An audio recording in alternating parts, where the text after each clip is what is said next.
Is there a motion to approve those? Motion to approve them. Thank you, Ms. Bratton. Is there a second? Second. Thank you very much, Mr. Upson. Any discussion? Hearing none, all in favor of the minutes from the regular board meeting and the special board meeting held July 14, 2025, say aye. Opposed? All right, thank you. And we have no citizens' comments this evening. No, the consent agenda. Mrs. Loring?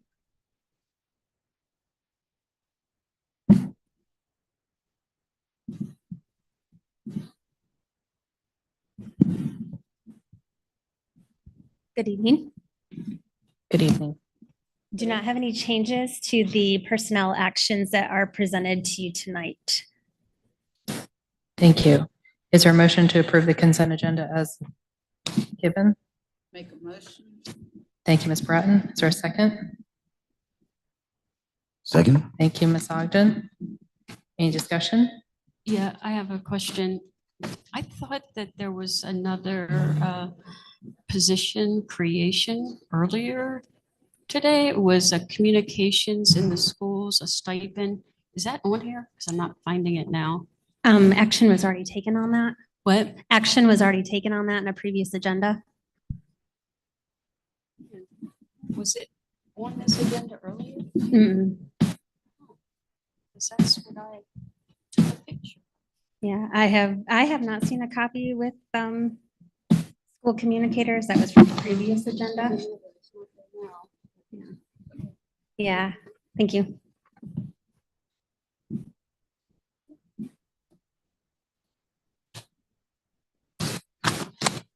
All right, there's a motion and a second. All in favor of the consent agenda as presented, say aye. Aye. Opposed? All right, thank you, ma'am. Thank you. Next up, we have presentations and reports. The Deputy Superintendent of Operations update, Mrs. White.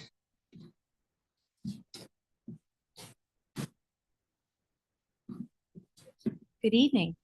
Good evening. This evening, I'm delighted to bring to you one of our newest directors in operations, Jeff Caesar.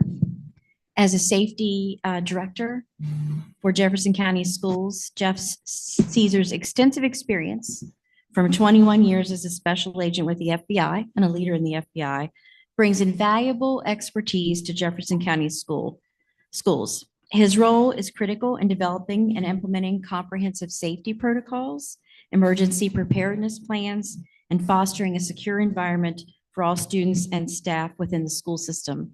Already this first semester and his first half of the year with us has been very productive, and he's developed a lot of trust and rapport with schools, and we're delighted to have him. And little known fact, Jeff has an education degree and spent some time in education, which makes him even more wonderful in this position.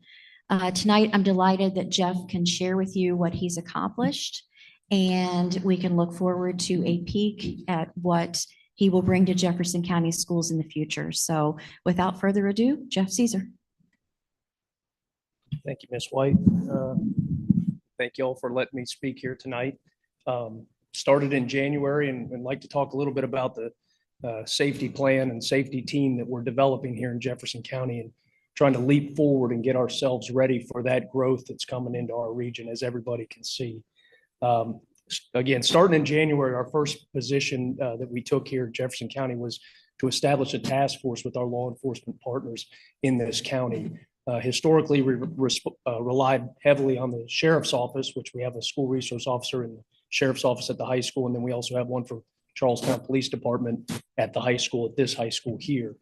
We built a bridge with all of our law enforcement partners to include the sheriff's office in Charlestown PD, the Ranson Police Department, which is a big part of what we do every day here with our schools in the city of Ranson, the West Virginia State Police, which are all around us, as well as the FBI, which I brought into this partnership so that we have those FBI resources that we need now, and we're going to definitely need in the future as we continue to grow. Under the leadership of Ms. White and Dr. Bishop, our position was that we really need to focus that coverage on our high schools, a top-down coverage, so that we ensure we're keeping our school resource officers here in the high schools where they are needed. Historically, before we started this program, calls from principals to deal with questionable matters that may or may not be law enforcement matters, but would maybe require some safety assistance, would oftentimes result in our SROs having to leave and vacate the high schools for extended period of time to go deal with those at either the middle schools or elementary schools. We're working to eliminate that problem now. We're starting that with myself in this position, and in the future, the hiring of our 4 safety officers that we're looking to do to put in the middle schools and assign them so that we can keep that top-down coverage of high schools, always have somebody in the high school there to make sure we're safe. Same thing with middle schools and floating into our elementary schools. We've established MOUs with all of these agencies so that that we are mutual aid and that we're working together. We help the law enforcement officers and they help the schools. And that's, again, all of those law enforcement agencies that I mentioned. We've also established MOUs with the Jefferson County Parks and Recreation for the use of their facilities for reunification sites for us. Really drilling down on that planning for what we hope never happens in this district, but that we need to be prepared for. So we have MOUs now in place with the Parks and Recreation that we can use their facilities for reunification sites and that they're going to partner with us. Also develop plans with our law enforcement partners to address House Bills 3166 and House Bill 2164. If you're not familiar with those state requirements that we have digital mapping, internal mapping for all of our facilities, that would be House Bill 3166. And then 2164 is the establishment of putting school safety officers into the schools, which we are working towards. And I believe the board approved the position for 4 of those positions here coming up in the near future. Yes, sir. Part of the levy. Yes, sir. And those positions are really going to help us grow this program and get it to the point where we need to be as a district in preparing for that growth coming in. Other than that, as Ms. White mentioned, like to look at a 5-year plan, trying to look out from where we are right now and set some goals for this district so that we are ready for when those houses that we see up and down the road start filling up with families and kids, and that we're ready for that. And we'd like to develop a safety department here in Jefferson County, establish it as it's a strong foundation with leadership across from our folks here, Ms. White, Dr. Bishop, the sheriff's office, the chiefs of police in our county, and myself to try to build this team and bring these resources that we need here into Jefferson County and be ready for comparing ourselves to what we see in Loudoun County, what we see in Washington County, and the surrounding counties. We should be every bit as good. I expect us to be better. I expect us to be the beacon of where we need to be in safety. And Ms. White has allowed me to bring that into her department, and Dr. Bishop to bring this here to this district. And this is where we're going to go with this. If you have any questions, I'm happy to answer those as well. I just have one question. Yes, ma'am. Actually, it sounds like great program, doing a good job. Thank you, ma'am. So where the last page where it says board of directors, Yes, voting ma'am. members, one, I would like to know why the Shepherdstown Police Department chief is not a voting member. And the second thing is, where is the West Virginia State Police Department? This one right here in our board of directors, and this is again an idea for a 5-year plan. The Shepherdstown Police Department doesn't actively have, the city of Shepherdstown does not actually have a school within its jurisdiction in our district, even though Shepherdstown Elementary and Shepherdstown Middle School, we call them Shepherdstown, they don't sit within the jurisdiction of that police department. So as far as voting members at this time, we thought to try to include the folks that actually have schools within their jurisdiction. And I apologize, I forgot the second part of the question. So, West Virginia State Police Department. Again, and West Virginia State Police would be a very important agency to us. They bring in a lot of resources, crime scene teams, canine units. There's a lot of resources that they bring to us. However, they don't necessarily have immediate jurisdiction over any of our schools. So we tried to make them, we want them to be a part of our board. We want them to be able to coordinate with our great leaders and our board in this district. But we also know that we want them to sit there, we want their ideas, but when it comes to votes, we really have to narrow those votes down to the folks that have jurisdiction over those schools. Okay, thank you. Yes, ma'am. In that, I was going to ask the same question, but now I'll ask. Yes, ma'am. So who jurisdiction over Shepherdstown Middle and Elementary? Is that the sheriff's department? Yes, And ma'am. not the state police? It's the Jefferson, well, the state police could respond. All parties would respond. Obviously, in an event of a crisis, we would have, you're probably going to have Washington County, Maryland officers responding as well. But actual jurisdiction over that would be fall first to the Jefferson County Sheriff's Office. Okay, thanks. Yes, ma'am. Any other questions or comments? Just like to say thank you for the work. Thanks for the work being done and appreciate it. It's nice to know you're at the helm there and Yeah, I appreciate it. I know I you appreciate have y'all a- giving me a chance to do this. It means a lot. absolutely appreciate it very much. I know you have a vested interest in it, which makes it even better. So Yes, ma'am. Thank you. There was a recent article in the news about Virginia and how they had a retired FBI executive as one of their bus drivers and saying that he was the most overqualified bus driver ever. So I just want to let them know that, you know, we have one of the most overqualified safety directors in ex-FBI. So we really appreciate it. I'm just part of this team. I appreciate you letting me be part of the team. I really do. Well, we appreciate you. So keep us safe.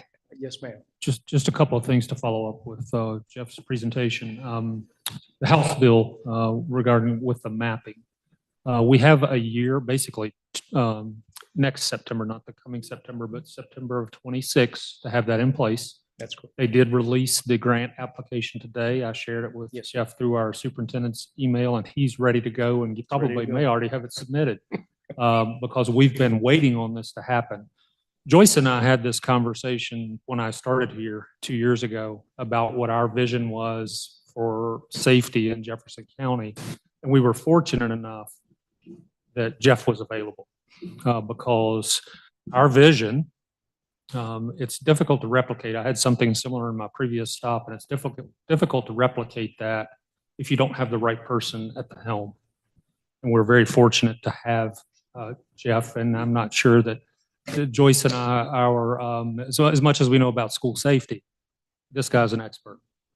So looking forward to adding our additional personnel at the middle schools when the time's right, and to build our team out. This is the only thing that exists right now, the only program like this that exists right now in West Virginia that I'm aware of. That's correct. So we're on the cutting edge of school safety, and we'll continue to try to be there. Yes, sir. But we're thankful that we have it. Thank you. Thank you.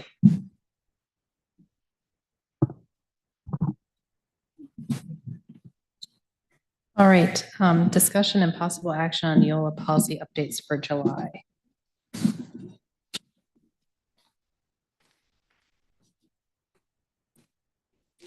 Mrs. Skinner, if I can draw your attention to, Sorry. I thought we were doing the communications update. Am I on the wrong? oh, page? communications update. Yeah, we have one more. I'm sorry about that. And I can make a clarification about the communications issue earlier. Dr. Joy brought up the position creation of school communicators. It was on tonight's agenda, but as an item in last meeting's board agenda. So it was in the minutes of this meeting's agenda. Okay, thank you. Mhm. While they bring that up, I'm just wanted to say, we've made a lot of changes in communications over the last year. We anticipate a lot. Like Jeff, we have a 5-year plan. You know, we're looking at the long term, but our goal has really been to make small, sustainable changes so that we're able to continue to make those changes moving forward and not make a bunch of big changes that then we can't offer that consistency to our families. If we kind of go down to the celebrations page, big things we had last year. We ran a culture campaign, which was reels. They were very popular. A lot of people saw them. They actually had over 99,000 individual impressions. So that's times people saw those on our social media channels. We passed the levy sharing factual information out of our office. Student and staff recognitions. We had 611 students last school year at the board for student recognitions, and we recognized 78 staff members at board meetings as well. Our staff newsletter goes out every Friday during the school year. It starts back up August 8th, prior to our staff rejoining us. We have a district newsletter that goes out every month. And then this year we also did the Beacon Award with the board, which was really a wonderful thing to participate in. The communications department is a really collaborative department. We work across the district. We work with almost every team in every department. Some ways that we've done that this year are with our attendance team. We've updated our messaging and how we're sending that out, sending chronic absentee targeted messaging to families towards the end of the year, as well as sending them messages when they come off the chronic absentee list. So we want to make sure we're sharing the good news as well. We've highlighted incentive events that the schools have had, and we try to make sure families have accurate information and resources. With transportation this year, we've updated the transportation dashboard, so it'll be natively embedded in our website. This allows for it to be web accessible, and it also makes it a little faster for parents to find their specific bus in the morning. And we created bus-based lists. These have been really helpful towards the end of last year as we have minor incidents on a bus, or if a bus is running late. We now have data that comes over every night out of our transportation system to our communication system to just target the families and students on that bus. So instead of the bus driver trying to call 25 kids or us sending a district-wide message, we can just message that bus with what's happening that day. With human resources, we work closely on the Teacher and Service Person of the Year event, recruitment and job advertising.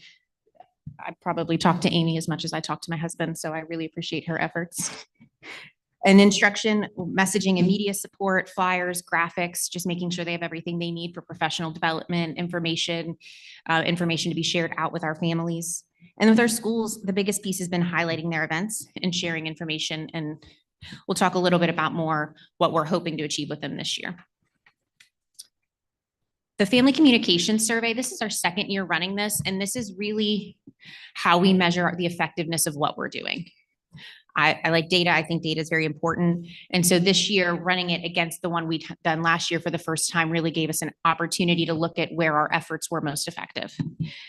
We had families from pre-K through 12 respond. We had 245 parents this year versus 164 last year, which again is, I think, indicative of the increased engagement with our families through communication.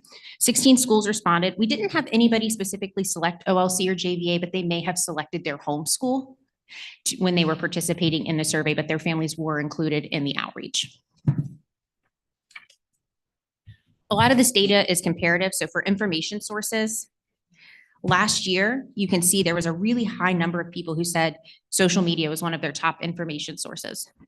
This year, that number actually went down, but what we really were happy about was there's kind of a more even distribution working its way down for families on how they're getting information. So less on social media, more people relying on the app, more people relying on our newsletters for information. We do know that 94% of people use their cell phone to read information. So that is keeping in line with national trends, but that's also specifically from our families saying, this is where we're getting it. So we have to make sure everything we're doing is mobile, responsive, or friendly. Our big kind of glow of the year is our families' rating of the overall communication. So the percentages you see are year over year growth. They were asked to rate on a scale of 5 stars. So for 2023-24, teachers were rated at 3.12, this year 3.57. It's a 14% growth. At the school level, we saw 17% growth. And at the district level, we saw 18% growth, kind of in their overall satisfaction with our communication. So that's really a number we want to continue to go after and look for. Would really love for all of those to be 4.5s. But I think, you know, a little bit every year helps. The next page digs a little deeper into that same data. And one of the things I just would like to note is, and what struck me most is we're moving people up the scale. So on the left there for teachers, for school, for district, the top is last year and the bottom bar is this year. And the bottom, you can see the yellow is kind of 1 star, has really gotten smaller, whereas the dark blue 5-star has gotten much larger. So you're seeing not just an increase in numbers, but you're seeing people kind of shift up the scale slowly with their satisfaction rates, which I think is really a big, a better dive and a better view of how people feel about our communication.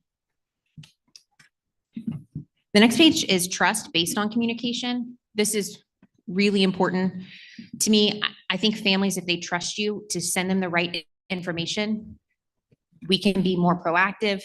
They trust that we're going to tell them things. It can help reduce the phone calls at the schools when they're trying to deal with their day-to-day. So we just want to make sure we're sharing. Our biggest thing is here this year, our do not trust number is 1% versus last year it was 9.9%. So that's a big change. And we're hoping to kind of, next year I'd like it to be 0. It's my dream in life. All of that is based on kind of this next couple of bits of data. So our social media, we reviewed 6,594 comments and messages this year across all of our social media channels. As a school system, we are mandated reporters, and you have to make mandated reports off of social media comments and messaging. I've done it before in my previous district. It's not a choice, but we have to look at every single one. This is an extension of the school building, and if somebody makes a report on something, we have to look at that. So we have to have a system in place to review all of our comments, and we do. And I'm very grateful for Kristen on my team who looks at those first thing every morning.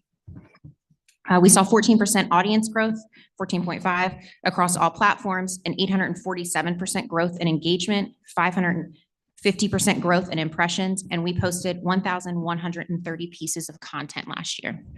And the year is the school year, so July 1 to June 30. The next page just looks at some of our top content. I show that there just so you can kind of see what our families are interested in. On social media, on Instagram specifically, student-based posts do better. Our students are on Instagram, so any post that has high schoolers or middle schoolers in it does tend to have better engagement. At the Facebook level, you see a lot more parents, grandparents, and so they're really engaging still with staff. So for instance, our Teacher of the Year post that we did this year, we kind of did a series of those, did really well with a lot of people calling back to when they had some of these people as teachers.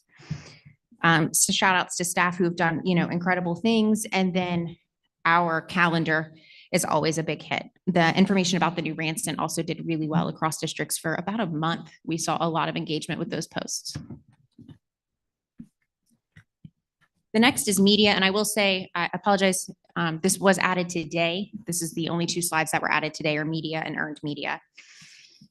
We had 162 additional media mentions. So this is earned media. So this is not media we've paid for. These are not like we've paid to be on the radio for our job fair or in the Spirit. This is articles written about our district that are not athletic based. So if they write a story about a coach, it would be in here and accounted for. But if it's about a game, it is not accounted for, just because there's a vast variety of those and they are not necessarily about the school system itself. When you look at that, 145 articles, 9 community submissions, 6 TV segments. We've been on DC News Now quite a bit in the last year, and then 2 radio conversations. And the sentiment on those is 75% positive, 17% neutral, which is great. Neutral is really what we're aiming for. Positive is wonderful, but neutral is we're just reporting the news. And about 7% were negative. Our team oversees the website, app, and rooms. There's continued refinement happening there all the time. You're never really done with a website. There are new features in rooms rolling out. We're making new guides right now. These are features that the developer has taken in from our teachers, requests to be able to merge classes, requests to move messaging to be easier. So there have been a lot of requests, and we've been able to give that feedback to our developer, and they have listened and are rolling those out. And so we'll have training for staff for the adjustments in the coming weeks. And the app updates give a better user interface for families. And the biggest rollout coming that we've had families request on their end is they will now get a text message when they get a message in rooms. So this will, I think, really make it much easier for families. That was one of the key features they really liked in some of the previous platforms when we had multiple, was getting a text message when a teacher messaged them. And so now you will have that. Our ongoing initiatives, continuing to work really heavily in recruitment. Data cleanup. Our data is, we can only contact as many families as we have good information for. And we have about 8% of kids have some sort of bad information. So we want to get that cleaned up. It feeds into the safety that Jeff spoke about. It feeds into being able to let families know about snow days, attendance, all the different people are using this data. So really making sure we can get that cleaned up. The other thing we're working heavily on is standardization and resources for schools. So this is building out templates. All staff have access to Canva. So giving them templates that they can use, building the brands in there so they can very quickly make flyers for events and things and it not become something that eats up a lot of their time. And if we have all these templates, we can also assist as needed because it's ready to go. Those resources for schools, hopefully, and then the web accessibility. Web accessibility is a federal guideline. You can get an OCR complaint if your website does not meet web accessibility standards. We're required to meet WCAG 2.2. And we have been working on that. Our web developer does do a manual scan. It will require remediation of PDFs, digital documents, but we are working through how to best approach that. And for us, the fastest approach is going to be putting as much information directly and natively in our websites as we can. And making sure staff are trained to do that because PDFs can be very unwieldy and difficult for screen readers. And that's what you're really talking about with web accessibility. People who may not be able to use a mouse or a keyboard, people who may need a screen reader to read or have to speak to have their computer do functions for them. Everybody has the same rights to the information and access. And so that's really a big piece that we'll focus on this year as well. And that's all I have. Any questions? Yeah, I have questions. Yes, ma'am. How is the survey administered? So the survey is texted to all families. It was texted to all families, emailed to all families. It was also in the app through an app push and listed on every school's website.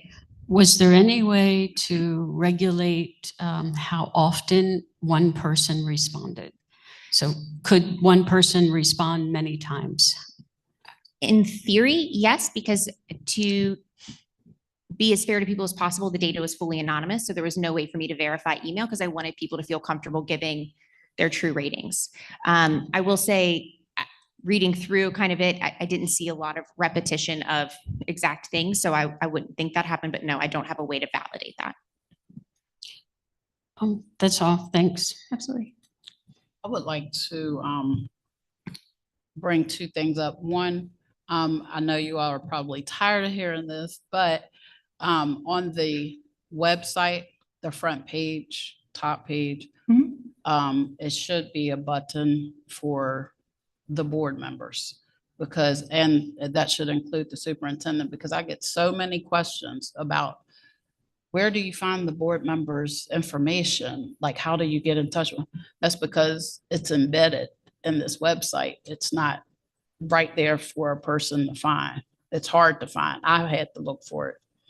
My second thing is when we mention media, I do know that home team sports does a lot for our schools, from our commentating our games to interviewing our students to help giving awards. They do a whole awards program where they give our students awards. They help our children get into colleges. They actually give talks about what students need to do for NCAA. So I don't see them mentioned on here, but they do a lot, and they're getting ready to do the Eastern Panhandle football. So when I say session. media on here, it tends to be traditional media. And again, we didn't account for athletics. This was things specifically about the school system as a whole. We run Google Alerts and we pull from Google Alerts every day. So that's what we're running based off of. So it's pulling from newspapers, television networks, and the radio. Okay. Thank you. Absolutely. Thank you very much. Just a quick comment. I just wanted to commend you and thank you for your efforts. I think I talked to Dr. Bishop, I think the last meeting where we kind of agreed that we want to make sure that we want to make this year better than was last year and vice versa. And looking at your overview on the audience growth, the growth and engagement impressions, like it's phenomenal. Thank you. So I want to thank you for your efforts to, this is extremely important from a communication standpoint, obviously. So your work is not gone unnoticed. I appreciate it. Thank you very much. I just had a quick question. I know I turned it on, but anyway, I'll talk a little louder and then I'll pick it up. The feedback that you got as far as the percentages and whatnot, was there any ability for someone to put specifically if they're giving it a 2-star last year and they're giving it a 3 this year or a 4 to a 5 this year, like why that is so we can continue to do the things people want? Or like, how do we know what we need to target to be able to continue to increase that? So I only shared with you this evening the quantitative data. There was some qualitative data that I look at as a whole. I really filter through that to see. Some of it is very communication specific and it's incredible. Some of it is very good feedback. Hey, like I have the Rooms app there. I had this consistent glitch. Can you get the developer to look into it? Hey, we really liked this newsletter, or they liked the timing of the snow calls last year. Some of it was, we're looking at these different pieces. So there was a spot for what we called glows and grows, which I took from a kindergarten teacher at South Jefferson, which was the opportunity for us to grow and then what things we were really doing well. So there was some of that. And so we've taken that in how we approach things, and hopefully we'll be implementing that with our schools this year. One of the things is school newsletters. The district newsletters receive very positive feedback. So having a school-based newsletter, making sure the schools are able to help keep their websites updated and us help them do that information, I think are some of the pieces that we've gotten feedback on and are implementing. Thanks. Absolutely. Thank you very much. Thank you. All right, moving to discussion and possible action on Neola policy updates for July. Yes, ma'am. These were actually posted on the 14th and are here this evening recommending or requesting approval. I would draw your attention to policies 0153 and 0155. Since these were posted a couple of weeks ago, we no longer have an appointed member to the Jefferson County Development Authority as of County Commission action a few weeks ago. So on the online copy, those are not, there's not a strike through there. But I would ask that you, if approved, that you amend to recognize that would two items on 0153 and 0155 be struck where it says Jefferson County Development Authority. And approval is requested, please. Okay, is there a motion to approve the following Neola policies: 0134, 0153, 0155, 1422, 2260, 2520, 9700.01, with the amendment to 0153 and 0155, striking the JCDA member. Thank you, Ms. Ogden. Is there a second? Second. Thank you, Mr. Upson. Any discussion? Yeah, I'm wondering why there's McCormick Funds was removed. We no longer have a representative to them. We don't have to have a member of the to the McCormick Fund any And longer. you had to before? I don't know the history of that, but I was made aware that we no longer have to have somebody appointed by the board to serve on the McCormick Fund Okay. committee. Thank you.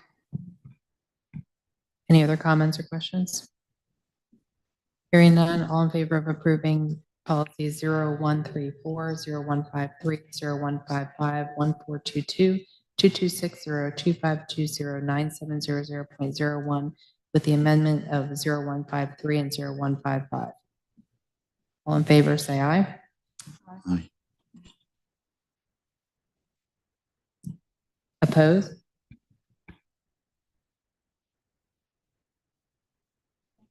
My chance to. I'm sorry, I had missed my chance to ask a question or to make a comment. So before I vote, can I say what I want to say?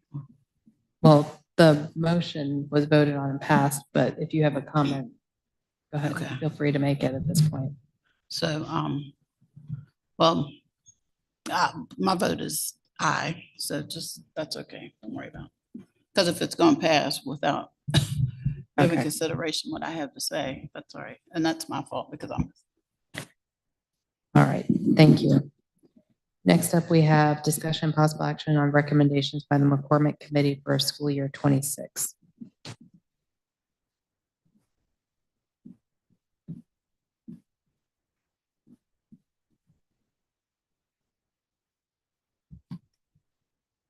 Good evening.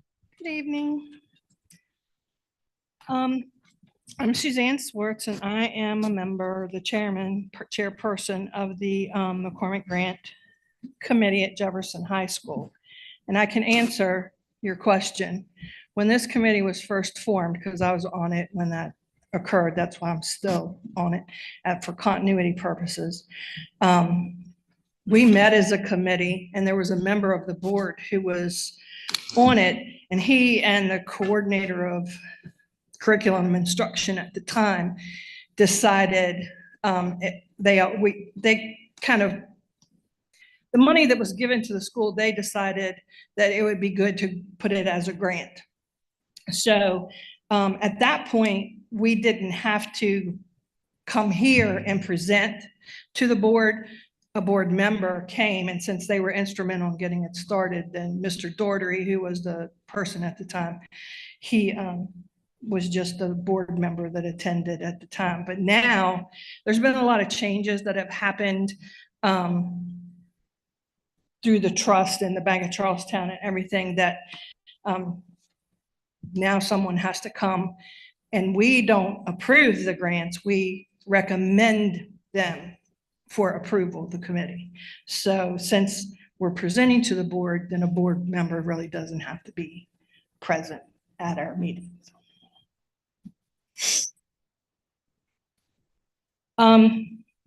So back to the grants. We had 17 total grants this year, and we ended the year with, for 2025, with $5,480.80. We do have a buffer that we try to keep just in case there's a little overage or whatever. And we also pay administrative costs to the secretary, who is Lisa Snyder, because she does this outside of her work day here at Washington High School. So that left us with a balance of $3,680.80. And then after we vetted the grants, we were able to recommend for approval all but $1,505.14. So we put that back in. So we have a balance in our little buffer right now of $5,185.94. Our committee met at the end of May.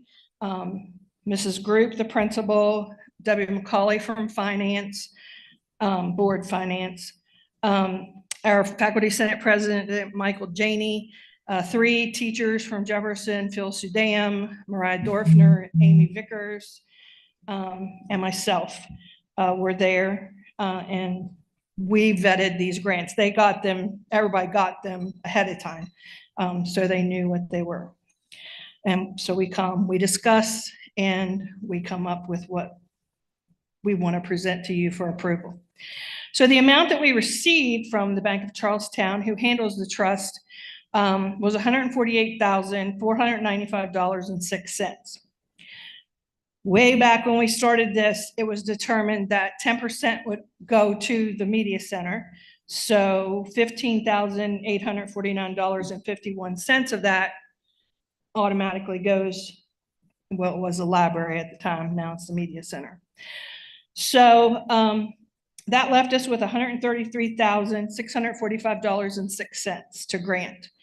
The amount requested via the apps was $146,356.39. So when we went through, we got down to be able to fund all but 2, at least partially.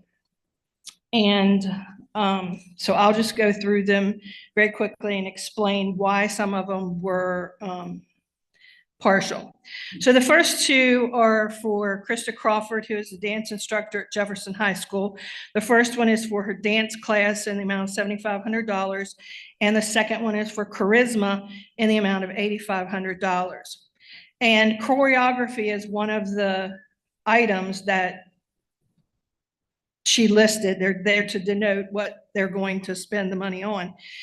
And it came to the attention from administration on our committee that choreography development should really be is a part of the curriculum and instruction, or the CSOs, CSSs, whatever they're called now. I retired a few years ago. I don't know what they are now. That should be a part of what they do. So we voted to remove the choreography out of that grant. And in one, she listed it as $2,500. The other one was not listed, so we just did $2,500.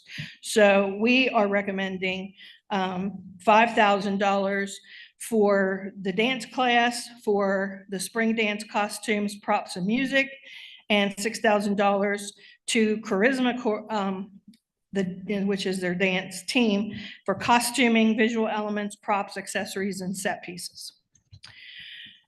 The second one is Larissa Elliott, $4,800 for piano lab, 8 stations of those, and we are recommending they be approved in full.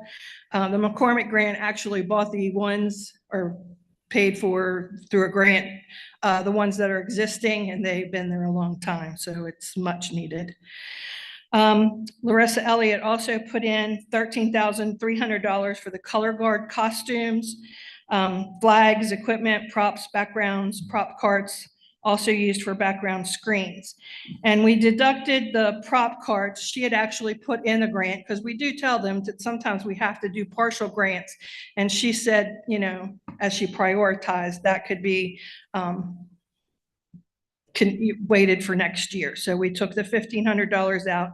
So we're recommending approval in the amount of $11,800.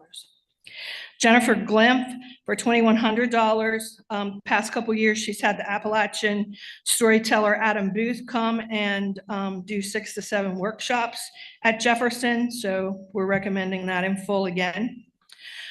Roy Genry, $1,578 for pottery wheels. We're not recommending that for several reasons. Number one, there's no place to store them. And keeping them, there were only going to be 2. And if you have a class of 30, what are the other kids going to do? And plus the supplies and all of that. It all boils down to Mr. Genry evidently is no longer at Jefferson, so he wouldn't be able to utilize the grant anyway. So we're recommending that is denied. Catherine Joswick, $6,576.91, aquatic assessment activities equipment, supplies, and attire for environmental earth science, and we're recommending that in full. JP Lynch, $3,000 for the drill design for marching band field show. We're recommending that in full. Also $21,000, $967.50 for a marimba, 2 xylophones, a folding field rack, and 2 bari saxes. And we're recommending that in full. Hannah Myers, as well as, oh no, that's the show choir. Hannah Myers for $20,000, show choir, choreography, but again, we took what she allotted for choreography out, because that should also be a part of their content standards according to the administration in our meeting. So this would be, we're recommending $18,000, excuse me, for costumes, music arranging, copywriting, and set design. Myers, Crawford, and Russell are the fine arts, dance, theater, and vocal music, $28,000 for the spring musical, which will this year be Disney's Descendants, the musical. And we did all our homework, and I think everything's a go. So we're recommending that in full. Heidi Parker, $1,250, science equipment supplies, rock mineral samples, hot plate, owl pellets, electronic balance, anti-static boats, mitosis and meiosis slides, and we're recommending that in full. Megan Russell for the Digital Theater Plus for $4,137.80. The committee voted not to approve this for recommendation. And the reason being, the Digital Theater Plus which DTP is what we kind of go by. The discussion included concern about the cost of it, that it is only utilized in a few classes. The principal denoted that class sizes are decreasing in these classes. Additionally, if DTP is being used in place of a textbook, since the one they have is outdated, the recommendation is that a textbook adoption request should be made via the county. Therefore, both high schools could benefit. And part of the criteria of the grant that came from the trust, this is something that Mr. McCormick must have put in place when he did it, that it should supplement, not supplant. So since textbooks and that's where all that came from.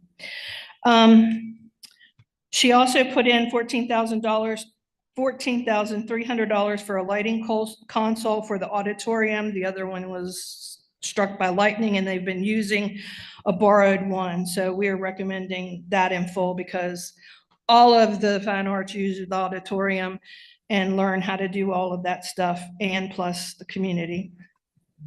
Phil Sudan, $5,355, laptops for the junior ROTC Cyber Patriot team, and we're recommending that in full. Raquel Turner, $1,039.70 for 20 tabletop easels and 10 standing painting drawing easels. We're recommending that in full. And Amy Vickers, $2,949.90, 2 cameras and accessories for the yearbook, and we're recommending that in full. So if all of those are approved, that comes to $132,139.92, leaving a balance of $1,505.14 that goes back to our little buffer in case we need it for overages, shipping and handling. Lots of little things happen. Mathematical errors. I've done that. Thank you very much. Are there any questions or comments? Yeah, I have a question. You say you give 15,000 every year to the media center? 10%. So 10%, so it could be more? Could be. And what does the media center do with that money every year? Well, it used to, they would buy books. They bought, obviously they don't use books anymore. There's a 3D printer. There's the a new laminator. I think at one time a few computers, but I don't think a lot. When Mrs. Lewick passed away and Miss Vickers took over, she's been trying to, because evidently you can't have books past a certain year in the library. So she had to comb through all of those and take out the ones that were older. I mean, there were some there from Charlestown High School, and go through all of those. So she's been doing inventory and trying to come up with what she needs. And when I talked to her and I said, Amy, you gotta be spending this money if you're gonna do it. And she said, I've got a plan. I've got I've finally combed through everything and I know what we need and that. So I don't know exactly what her plan is, but that's kind of where we are.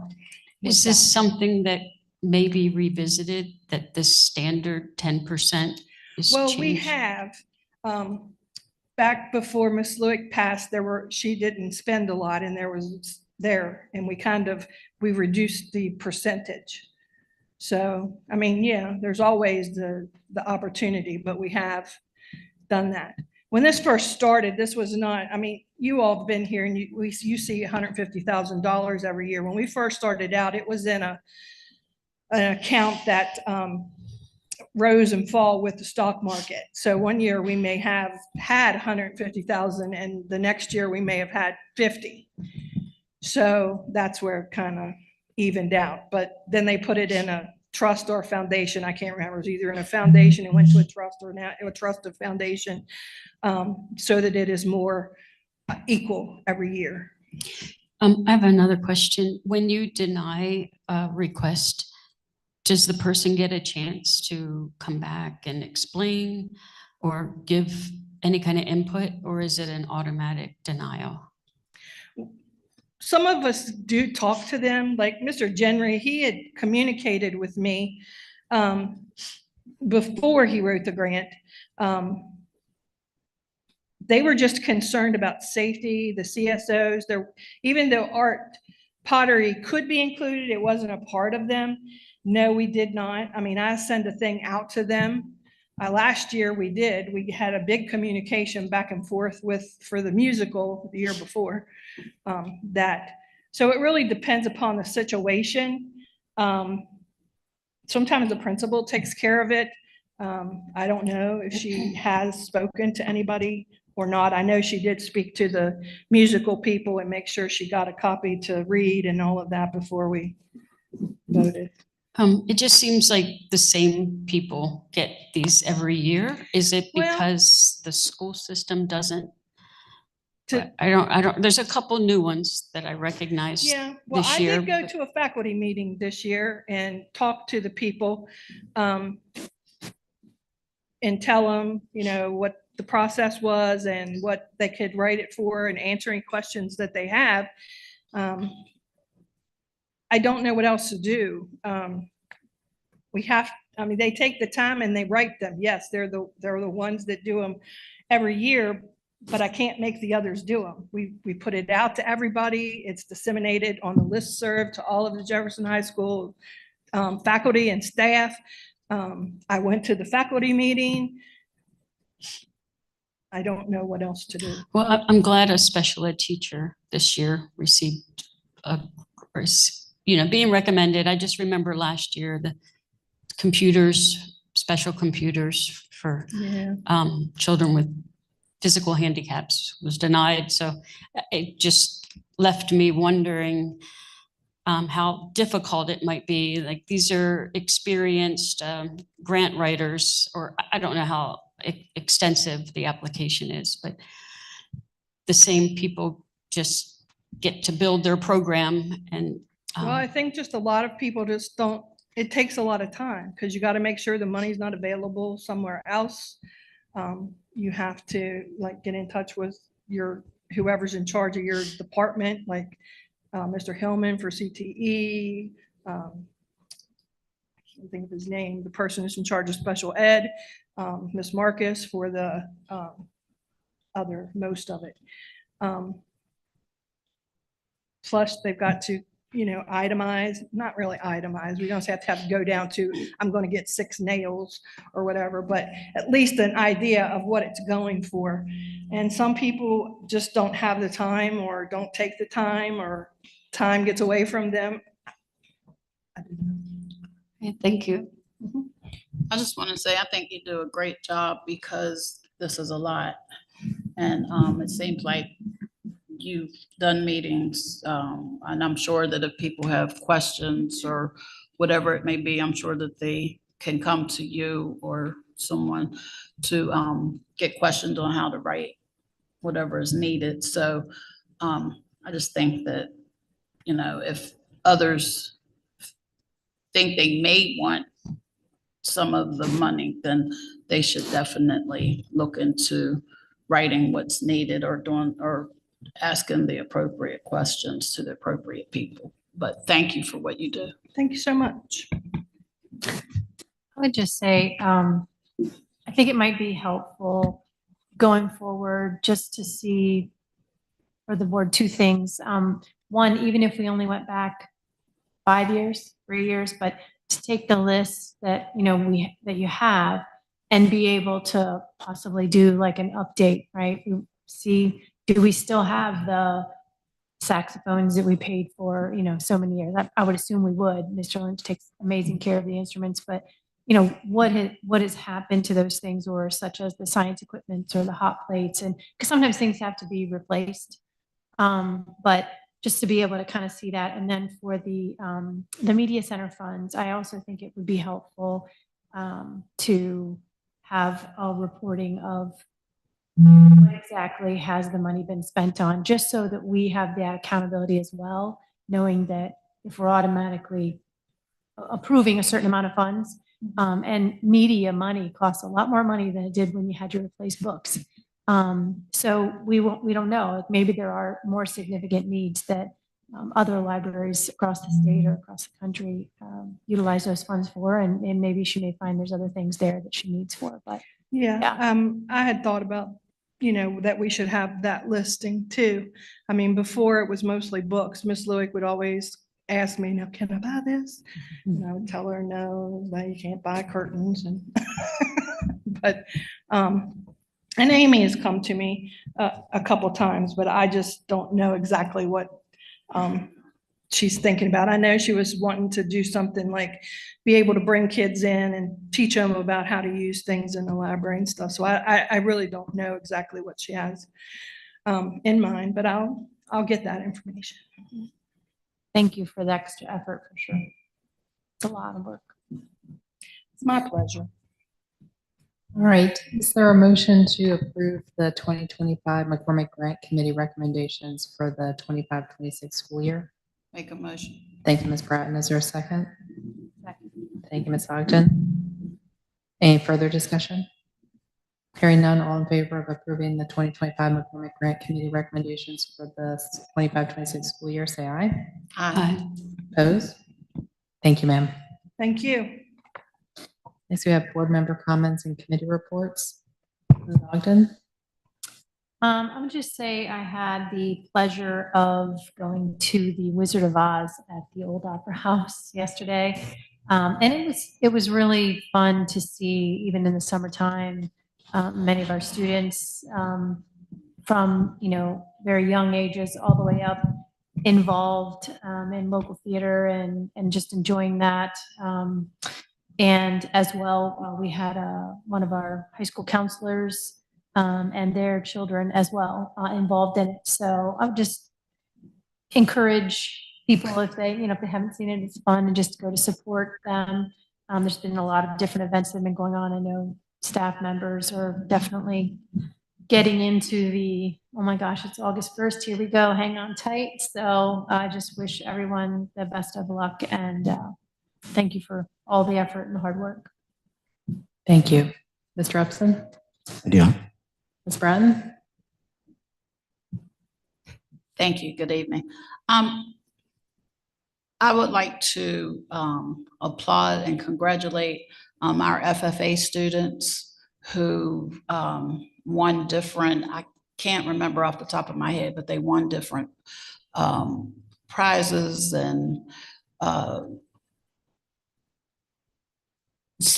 I'm sorry, I can't remember where they even went, but I read where we have students in our middle schools and our high schools who won prizes for different categories of the event that they attended. So congratulations to them all.